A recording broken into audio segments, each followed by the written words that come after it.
NS 홈쇼핑 앱을 열면 신선하게, 쉽게, 빠르게 앱 할수록 건강해집니다. NS 모바일.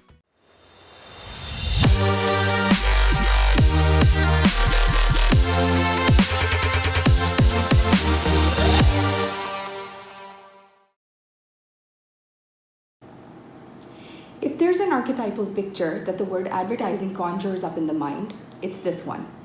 Don Draper and his posse, reeking of class, style, and money. Now, in the minds of many, the world of advertising is notorious for its luxurious spending, the generous expense accounts, the big production funds, and the exorbitant media budgets. But I'm here today to take the money out of Mad Men and rebrand advertisers as bohemian storytellers not bound to this big money. The measure of one's creativity is how you tell the story and not how deep your pockets are. So where did I come to terms with this realization? It began in college when I would always get bogged down by the endlessness of design possibilities. There was always a better font or a better layout around the corner. I mean, the abundance of options back then was directly proportional to my lack of trajectory as a chicken running around headless. And I remember confessing how I was feeling to my professor, and he said something that really grounded me for the years to come. He said, if you can produce a good design within the given constraints, you've made it as a designer. That day, I learned that constraints are my best friend. Now, being an advertiser from a third world country, I've known constraints. You have 1,000,001 problems to solve, this crazy urge to solve them, but hardly any clients were willing to dish out money for your out-of-the-box ideas. And to all the creatives who recently scrounged their way through the pandemic, banking only on their creativity, you all have experienced what I call rock bottom. Without the cushion of big money, this is the place where you experience a surge in creativity. And this is the place that I turn to for inspiration. J.K. Rowling herself has written volumes about the coveted rock bottom, calling it the solid foundation that she's built her life on. So another thing that I've learned being at BBDO is that we're not a media agency, and so we take work to the client that does not require big media budgets, but instead has strong content that can organically spread on its own. Whenever we're thinking of an idea in our brainstorming sessions, we ask ourselves this: if I had no money to put behind this idea, would it go big? Would it stir anything in the consumer? Does it have a strong insight? Is there an uncharted medium that I could use to improve the idea's effectiveness?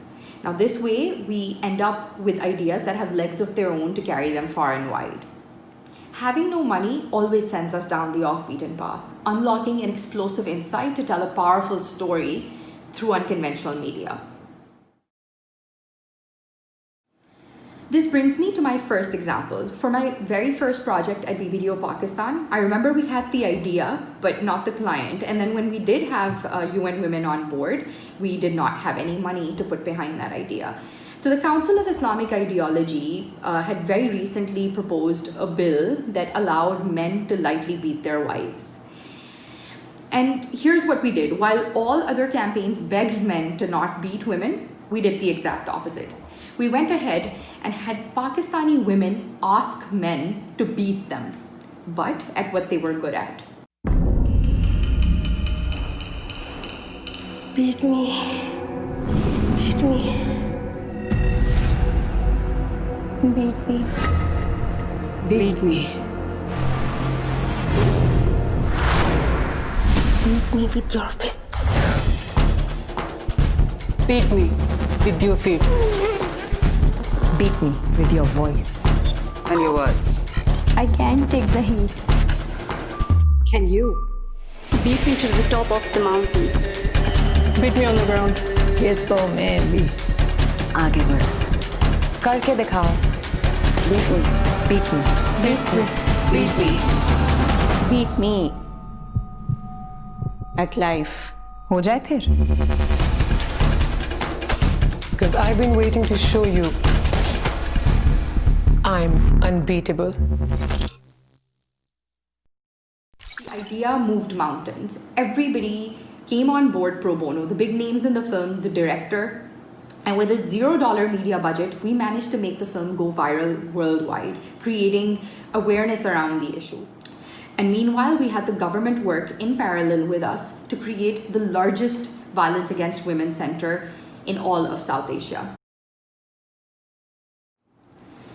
An interesting story from that time is that we were asked by the client to change the hashtag from Beat Me to Unbeatable because Beat Me seemed a little insensitive coming from an organization like UN Women. And valid question too, because we were in a country full of fragile sensibilities at that point in time. And so we simply asked them, what would stop you dead in your tracks? Was it a woman calling herself unbeatable or one that was asking to be beaten? And we had our answer. And that's how, with a disruptive call to action, we made sure that a campaign with a non-existent media budget would fetch us effective results. So the second time around we were faced with an empty wallet was when we wanted to make a statement against child marriages in the country. What we did was very simple. We hijacked an existing platform for all of its media and PR by pulling a stunt at the biggest bridal couture week in Pakistan. As the showstopper to Pakistan's foremost designer Ali Zishan's showcase, a little girl walked out from amidst bejeweled brides wearing a uniform that was embellished with bridal motifs. And this was our bridal uniform. We had successfully piggybacked on all the media and PR present at the show, and without spending a penny ourselves, earned 1 billion organic impressions. The little girl has since become part of the social fabric of the country, appearing at women's rights rallies and also as the face of the news that announced the passing of the law that increased the marriageable age in the country to 18. Now for our campaign against the malpractice of dowry, a custom where the bride's family pays the groom in material goods, we hacked an unusual medium to tell our story. We used one of the most recognized symbols of marriage in the country to disseminate the message. Hands decorated with henna held up to say stop. We designed a special typographic treatment embedded in a henna pattern, which became the rallying cry for our message, Stop Dowry Mongering. Just by hacking an unusual medium, the cause was taken up by influencers putting up images of our symbol in protest.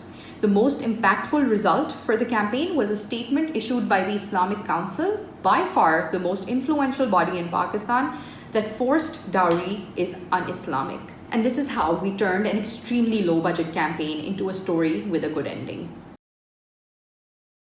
Finally, for our most recent campaign, the Hot Tea Stain, that created awareness around childburn accidents caused by tea, a beverage consumed thrice a day, daily by Pakistanis, we turned around the non-existent budget with a harrowing cast. We featured real childburn victims in the film as a jolting reminder of the catastrophe that one mistake by a parent or guardian casually having a cup of tea could lead to. The campaign generated funds that enabled us to perform 100 reconstructive surgeries on childburn victims. So the thing to remember is that even in your darkest, bleakest moments, creativity would never leave your side. And that is always your way out. And now you know that as an effective creative, you do not need your ideas to be buoyed up by big money. So right before we end this talk, I would like to leave you with words to keep in mind should you ever find yourself at rock bottom. Because there's always solace in knowing when you're broke as hell, you get creative AF.